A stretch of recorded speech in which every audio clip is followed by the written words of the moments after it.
हायडा क्रेनची tomato घेऊन जाणाऱ्या ट्रकला धडक, महामार्गावरील सुमारे 2 तास वाहतूक ठप्प। राष्ट्रीय महामार्ग क्रमांक 44 वरील कारेगाव फाट्यासमोरील घटना। हायडा क्रेन व ट्रक यांच्यात जोरदार धडक होऊन भीषण अपघात झाला। यामध्ये ट्रकचे मोठ्या प्रमाणात नुकसान झाले। ही घटना आज रविवार दिनांक 13 जुलै रोजी सकाळी 11 वाजता राष्ट्रीय महामार्ग क्रमांक 44 वरील कारेगाव फाट्यासमोर घडली। या घटनेत कोणतीही जीवितहानी झाली नसली तरी दोन्ही वाहनाचे मोठ्या प्रमाणात नुकसान झाले आहे। प्राप्त माहितीनुसार राष्ट्रीय महामार्गावरील कारेगाव फाट्यासमोर असलेल्या वर्धा नदीच्या पुलाचे काम चालू असल्याच्या कारणाने महामार्ग कंपनीद्वारे एकेरी वाहतूक सुरू करण्यात आली होती। त्यामुळे तेलंगणा राज्यातून KA07A7407 या क्रमांकाचा ट्रक टोमॅटो घेऊन नागपूरकडे विरुद्ध दिशेने जात होता।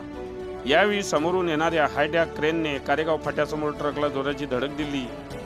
या अपघातात कुठलीही जीवितहानी झाली नाही, मात्र ट्रकचे मोठ्या प्रमाणात नुकसान झाले। घटनास्थळावरून क्रेन चालकाने पळ काढल्याने नागरिकांचा मोठा जमाव झाला होता व अपघातातील दोन्ही वाहने महामार्गाच्या मधोमध असल्याने नागपूर व हैदराबादकडे जाणारी वाहतूक पूर्णपणे ठप्प झाली होती। दरम्यान दोन्ही बाजूंनी वाहनाच्या रांगाच रांगा लागल्या होत्या।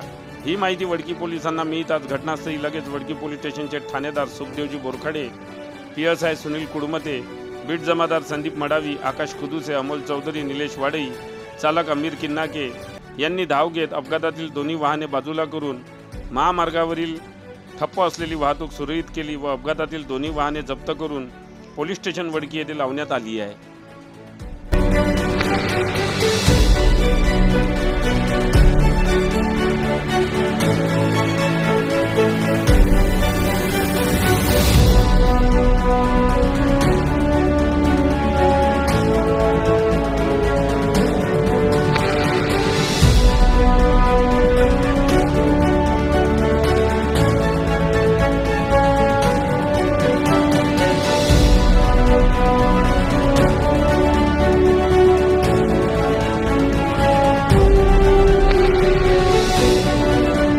बातम्यांशी अपडेट राहण्याकरिता आजच आमच्या चॅनलला सबस्क्राइब करा आणि बेल आयकॉनवर क्लिक करा।